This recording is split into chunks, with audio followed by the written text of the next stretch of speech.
Abortion clinics are shutting their doors across America at a faster rate than ever before. 162 clinics have closed since 2011. Only 21 clinics opened in that same time frame. That's nearly 8 times the number of clinics that closed as opened. And you know what that means? The message of life and the rights of the unborn is spreading. My generation knows better than any that have come before us that abortion kills a human being, and it's starting to show up. On the political front, critics claim access to abortion has never been more dependent on your zip code, which seems to me to be ironic because Planned Parenthood, the largest abortion provider in the nation, targets minority neighborhoods. Let's take a look. A new analysis by Bloomberg News shows abortion clinics closing at a record pace. Since 2011, more than 160 have shut their doors, while just 21 opened. Bloomberg cites consolidation, declining demand, and increased safety standards as some of the reasons. The movement for life is spreading, as you can plainly see, but the battle is far from over. Today, the Supreme Court heard its largest abortion case in 25 years, and it did so without the influence of the late Justice Scalia, a staunch pro-life jurist. With me now is President of Concerned Women for America, Penny Young Nance. Penny, thanks for joining us. Thanks for having me, Liz. I appreciate it. Penny, abortion clinics are closing across the country. They're citing reasons like consolidation, declining demand, increased safety standards for why they're closing. Well, and perhaps that's true, although, we have argued that there's not been an undue burden on women who are seeking an abortion in the state of Texas, because still every woman in Texas lives within a 150-mile radius of an abortion clinic that's actively taking patients. So clearly there's some discussion going on here about clinic access. But the real argument is about whether or not this Texas law is correct in demanding that these abortion clinics meet the same criteria that any other surgical center in the state would meet, and whether or not it is reality and it is appropriate to demand that women who are seeking abortion can do so in a clean clinic with a doctor that can admit them to the hospital if something goes wrong, and it does go wrong because it's a surgery, and whether or not, if there's something happens, the clinic's up to standards so that a gurney can get through the door and take the woman to the hospital so the woman's life can be saved. For women who truly care about other women, whether you're pro-life or not, you should be in favor of HB2, and you should be urging the hoping that the Supreme Court rules in favor of the state of Texas. Right, so that's what the Supreme Court has been hearing today. This case has gone all the way from Texas to the Supreme Court. You've laid out what the argument is in the pro-life sense, the advocates for this bill, but talk to us a little bit about how this has gotten all the way to the Supreme Court. What has been the opposition? What is their legal leg that they've been standing on? Well, their argument is somehow that by requiring just very minimal regulation standards, that is creating some sort of undue burden and burdening a woman's constitutional right to seek an abortion. The question, though, is what do we owe these women? We certainly owe them real care. And if you're going to be on the side of women, you need to be on, even if you're in favor of abortion, you need to be on the side of safety. The other team, Planned Parenthood and NARA and others, want us to leave the abortion industry to self-regulate. When that happens is when you get Kermit Gosnell.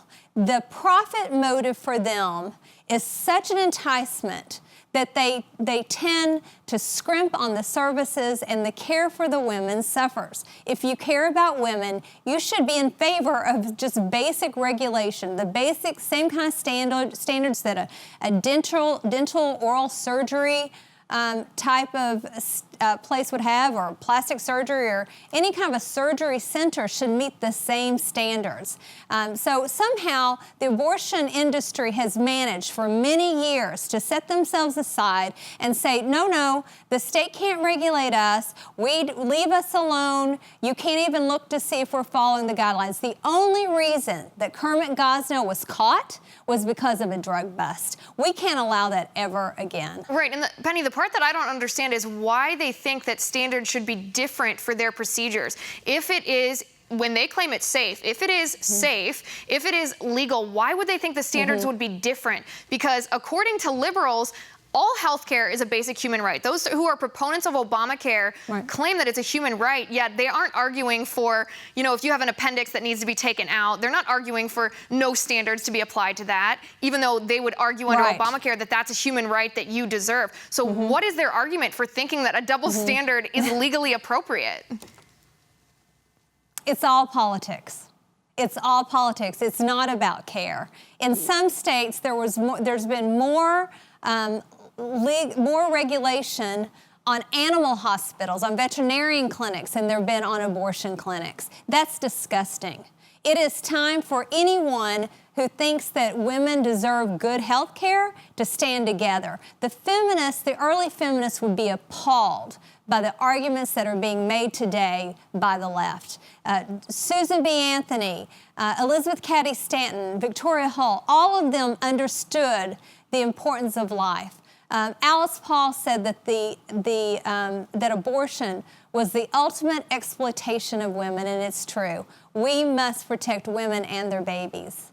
Now, I want to go back to something that you said before when you talked about undue burden being placed on women, and that's the argument the abortion advocates are making for this case, that it's placing undue burden because there's not access, there aren't clinics in the location of women who want to seek them. But wouldn't this then be revisiting the 1992 case of Planned Parenthood versus Casey that kind of shifted the abortion argument from a woman's right to privacy to undue burden on women to access their so-called constitutional right to abortion?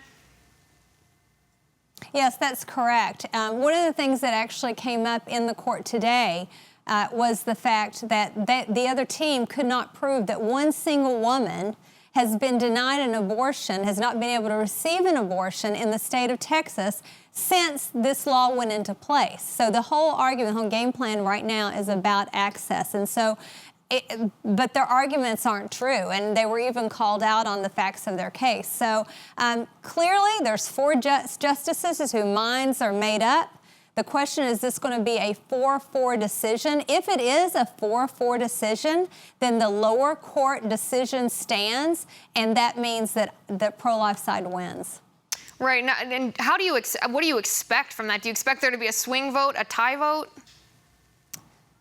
It's hard to know. And the best we can pray for at this point is a tie vote. And it could happen. If that happens, then the Supreme Court can very quickly, even as early as next week, put out a statement on that and remand it back down to the lower court. And that means that, the state of Texas wins. The law stands.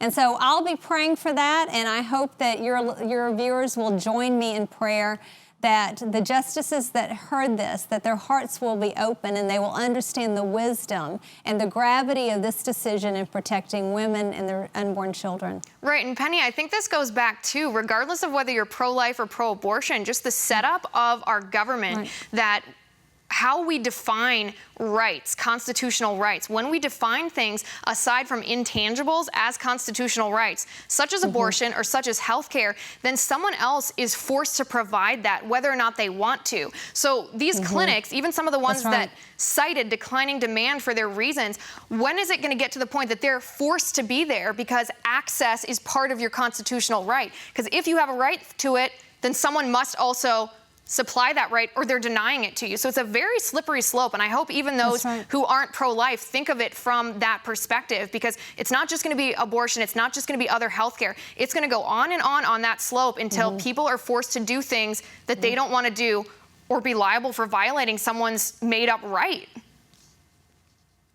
That's a really important point, Liz. Thank you for bringing that up. We're already seeing that in the case of pro-life health providers. We're seeing in the case of Catholic hospitals where the other side is trying to force, in some cases the government is trying to force them to provide an abortion, even though it is clearly in conflict with their conscience and their religious freedom. Concerned Women for America, in fact, is joined in a case on this on the Supreme Court that will eventually make it to the Supreme Court. Whether or not a hospital can be forced to provide abortions. We're seeing this again with healthcare providers, with doctors, with medical students. And so we are seeing this tension between religious freedom and between abortion rights. And this is going to continue to go on and on. We must be vigilant. And when you go to vote, understand that the next president will settle this, because there will be between 1 and perhaps even 3 judicial appointments to the Supreme Court within the next administration. Right, and it's important. Carefully. It's important about abortion, but it's also important about the whole structure of our government and how our freedom is protected. Penny, That's right. I appreciate you coming on the show. It was great to talk to you.